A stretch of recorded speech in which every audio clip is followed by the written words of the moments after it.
Shri Ganeshaya Namaha. Om Aim Saraswate Namaha. Om Shri Guruve Namaha. Om. A humble Sashtang pranams at the holy lotus feet of Pujya Gurudev, Pujya Shri Swami Jyotirmayananda Ji Maharaj of Yoga Research Foundation, Miami, Florida. Harihi Om Tat Sat. Pujya Gurudev, who translated Katha Upanishad into English, the mystery of the soul.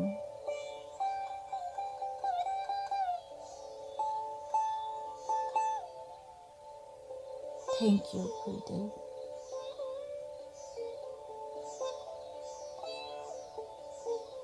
Mantra number 14, day 51. Katha Upanishad, the mystery of the soul.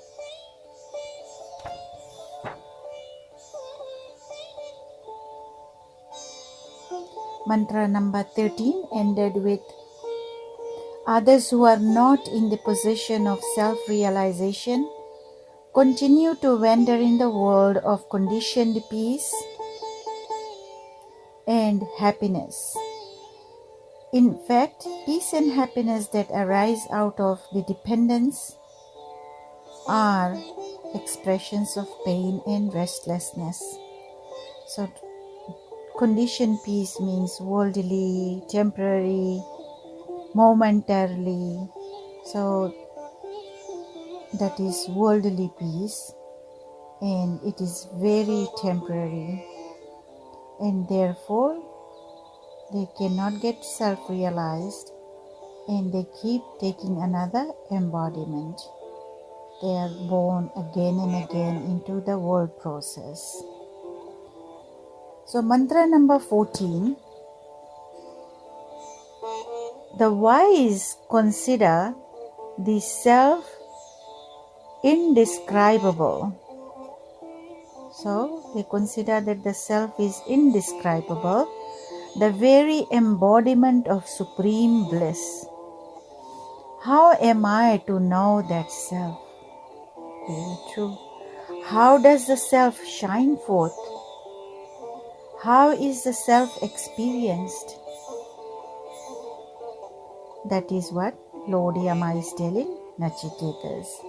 Because the wise have all these questions about the self, and they say, how can we consider, or how can we even describe the self? We don't know.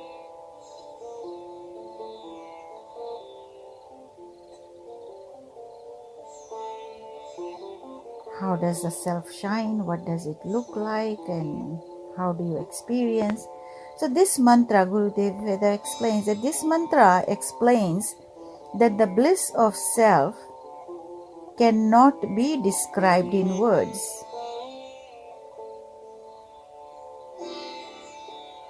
Even the pleasures of objects cannot be adequately expressed by a person. So, how could the bliss of self be described?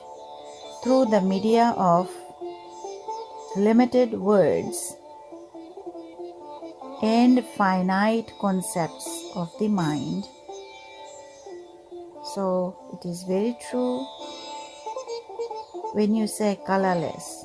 You got to know the color before you can even say colorless. You got to know that there something is this color. And then you say, it's not this color, it's not this color, it's not this color. So which color? Oh, it's colorless. There is no color. Same thing with smell. Is it jasmine? Is it rose? Is it this? Then you say it doesn't have any smell. So it's just impossible to describe the self. And forget about describing the self.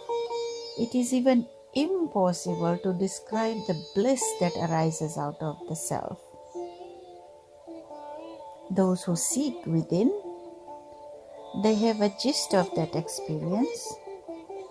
It's called bhuma in Hindi, that unexplainable bliss, nirvana, you would say joy. But all these words fall short. So a little bit would be like someday if you experience all of a sudden you just feel so happy. There's no reason behind it. Nothing good happened, nothing. It's just that you feel that fountain of bliss coming from within. And then you want to sing more of bhajans. You do even want to so many times just feel like dancing over it, over that joy. So that is so little. So it's very difficult to explain. And then furthermore, the bliss of self is different from the pleasures of the senses. And you know, the sense pleasures are very temporary. When you eat something, you say, oh, it tastes good. But just momentarily, then it goes away. Any other joy, any other pleasures of the senses, it's very temporary. It just in seconds it goes away. So due to ignorance, the individual soul becomes identified with the outgoing functions of the mind.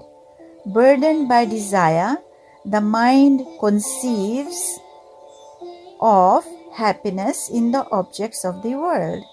And the soul identified with the vritti, that means vritti is the thought waves of the mind. You know, how can you say how many thoughts that comes across your mind in a day or in a minute? You think this, that, and your mind is forever so busy. So that's the vritti. Chitta vritti nirodha. That's the second shloka of Patanjali Yoga Sutras, or I would say sutras, not shloka. It's the second sutra of Patanjali Yoga Sutras.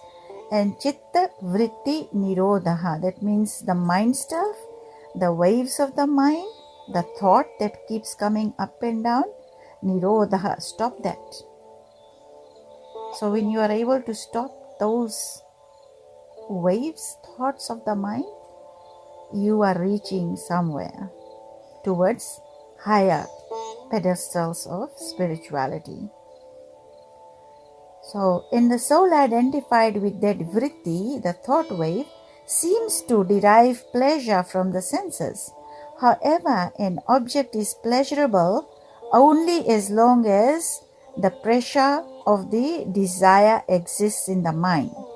When the desire is temporarily fulfilled, the same object is unable to produce happiness. So the mind says, oh, enough, I had enough. And then object is still there the same way, but the mind says enough, no more joy out of it anymore. So it's the mind that comes up with the waves, the thoughts that gives rise to pleasures, up and down, and same with the pain. So the Brihad Aranya Upanishad declares, all is dear for the sake of the self. So, for the sake of the self, because we want it. So, this object is dear to me, that object is dear to me, this cloth is nice to me, It's because of me, because of that self who wants it. The mind communicates with this, the self communicates with the mind.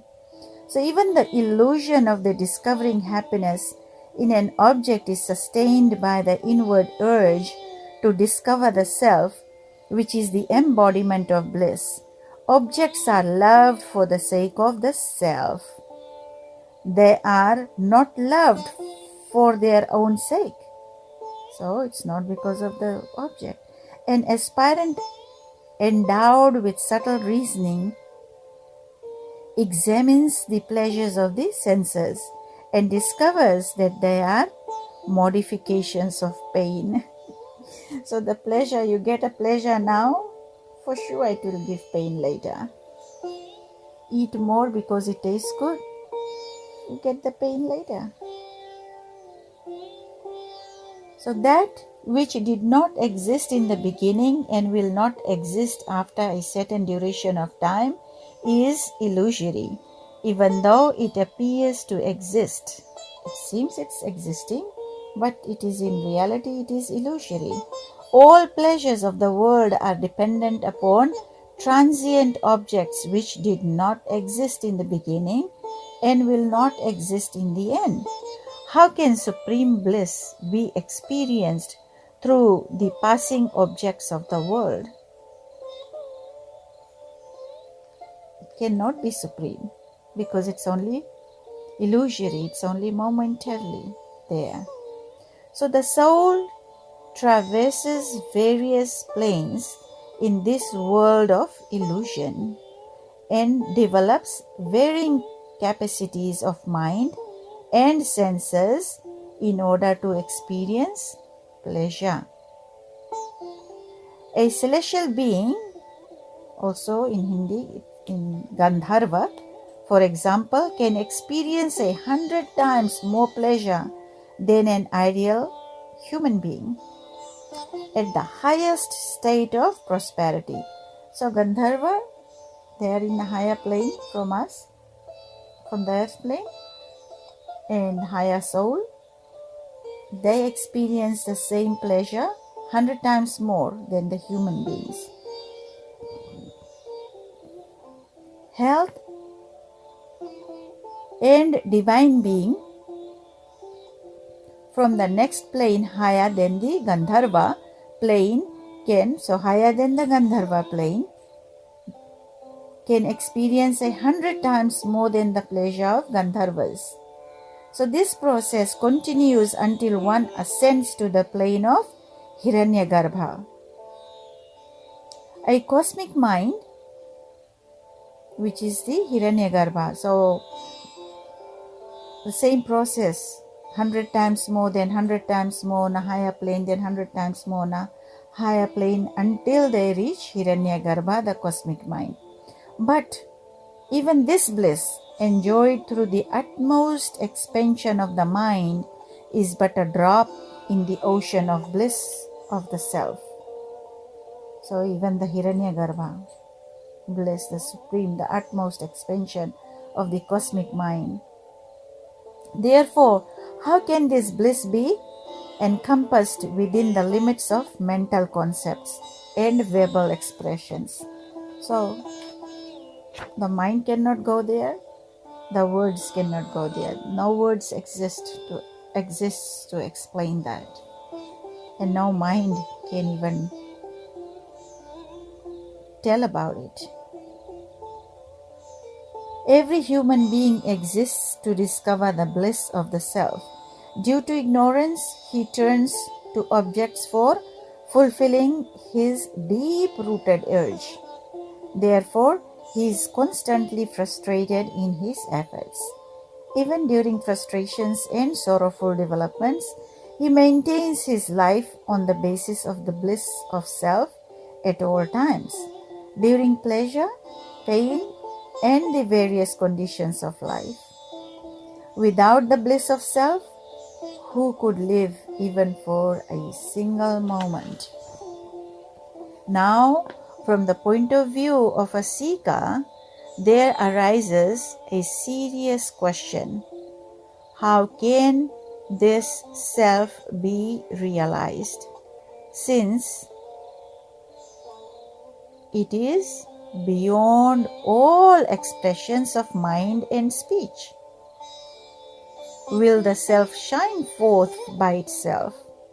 What is the nature of experiencing the self? So, comprehending this doubt in the mind of Nachiketas, Lord Yama explains the art of self-realization in the following mantra. Such an important mantra, because Lord Yama is explaining the art of self-realization. Mantra number 15. There. So there, what does there mean?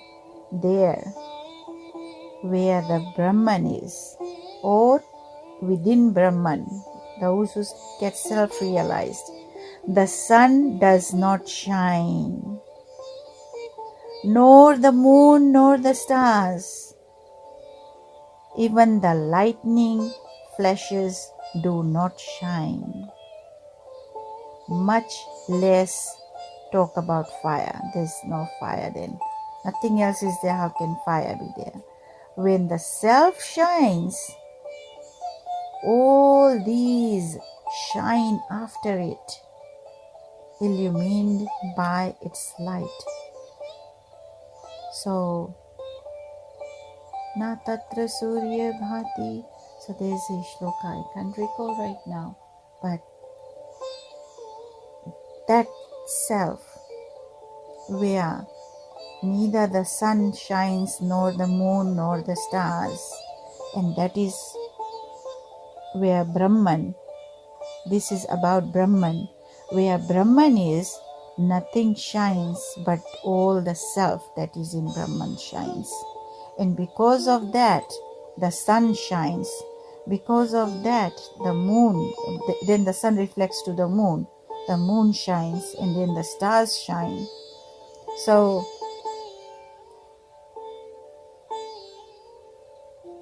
all these sun and stars and moon, they are in front of Brahman. So behind Brahman there is nothing else. So the self is the light of all lights. And that's why when you go within, there is so much light within. They say thousands of suns cannot be compared with that illumination, effulgence of light within a being. But unless you tap into it, unless you see it, unless you meditate, you wouldn't know. No one would know. So the self is the light of all lights. During the day, a person is able to see objects by the light of the sun. During the night, he can see objects in the light of the moon and stars. During a cloudy night, the lightning flashes enable a person to see things. Otherwise, he uses lamps and other artificial means of illumination to see things. But during his dreams, so understand this portion. So at night we need flashlight, we need this, we need that to see. But what happens during the dream? How do you see? You are sleeping, your eyes are closed. But there is so much light in the dream. You see everything. But during his dream, all these forms of illumination are lacking. And yet, he sees various objects. Like there is no sun, there is no star, there is no moon, there is no lightning. But you see everything in the dream. So he sees them in the light of this self. So when you close your eyes, when you see that light within, that's the self. Because of the self, that light is there.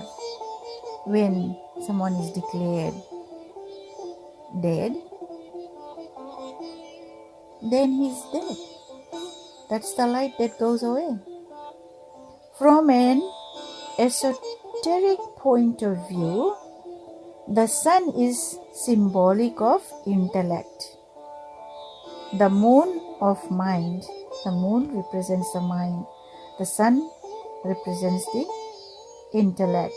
And the stars and lightning are symbols of the senses.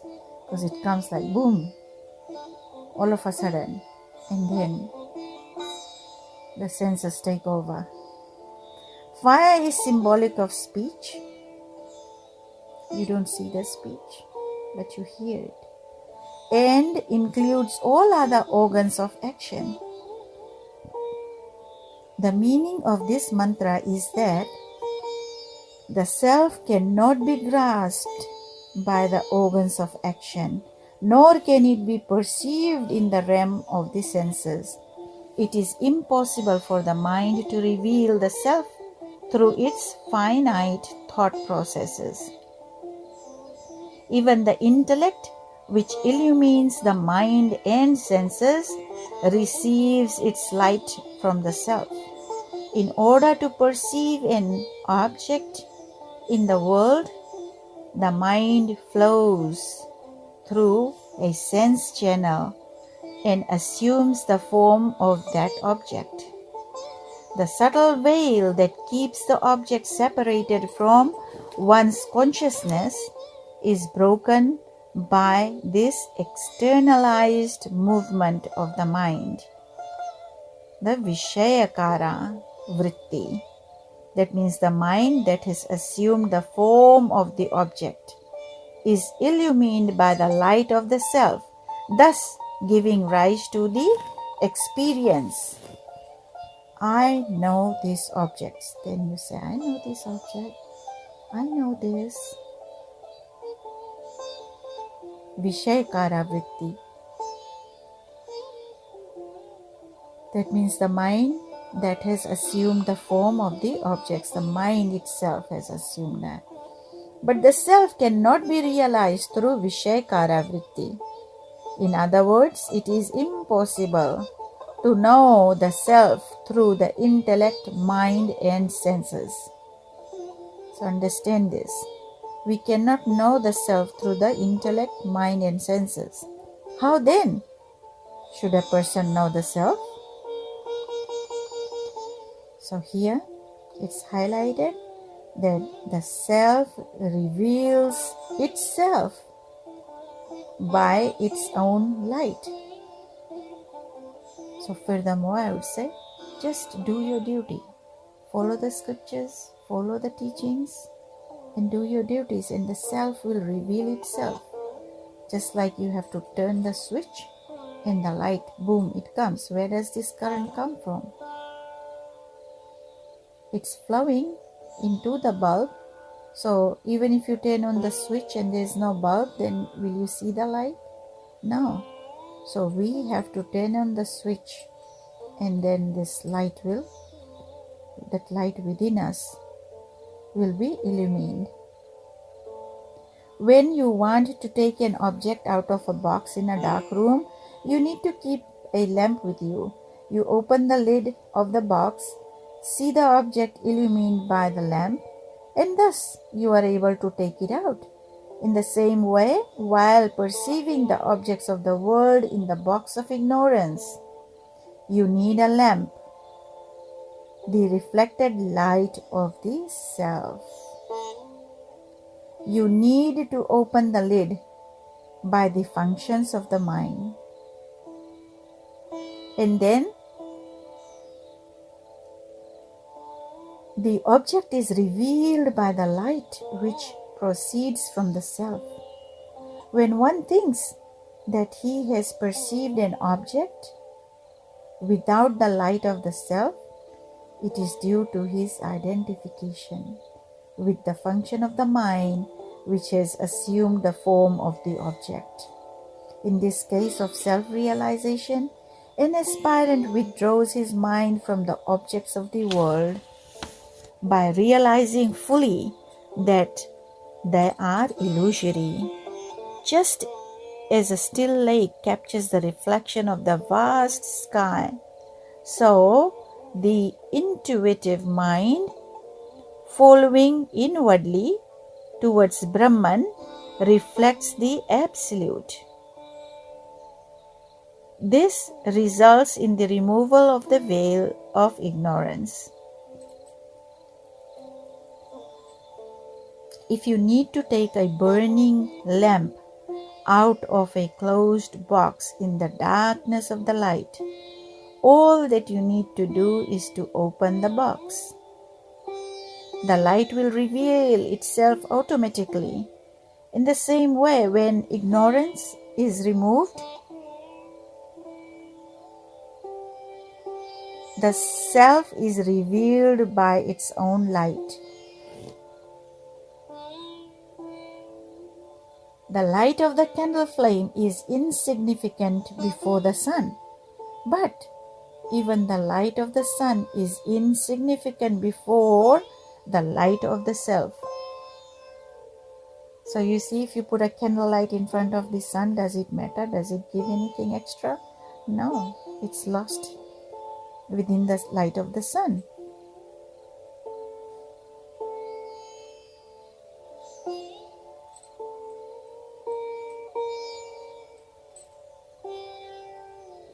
So the light of the candle flame is insignificant before the sun, but even the light of the sun is insignificant before the light of the self.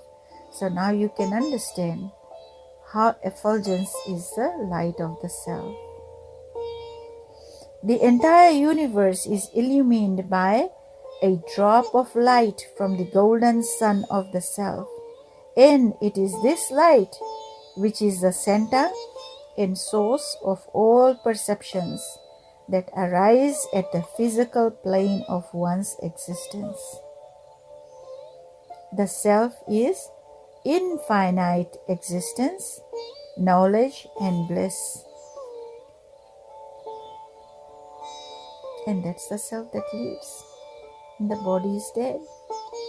So thus ends the second section of the second chapter of the Katha Upanishad. Om Shanti, Shanti, Shanti.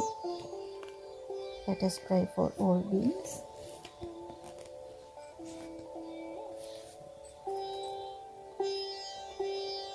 Om Sarvesham Swastirabhavatu, Sarvesham Purnam Bhavatu, Sarvesham Shantirbhavatu, Sarvesham Mangalam Bhavatu, Sarve Bhavantu Sukhina, Sarve Santu Niramaya, Sarve Bhadrani Pashyantu, Ma Kaschid Dukha Bhag Bhavet, Asato Ma Sadagamaya, Tamaso Ma Jyotirgamaya, Mrityorma Amritam Gamaya. Om Shanti, Shanti, Shanti. Divine love, light, peace, healing, prosperity to each one of you and your near and dear ones. May you enter into Navratri with this beautiful energy of Katha Upanishad and be eternally blessed, you and your near and dear ones. Om Shanti, Shanti, Shanti. This is Swami Lalita Priyananda from Sacramento, California. Hari Om Tat Sat. Jai Mata Di.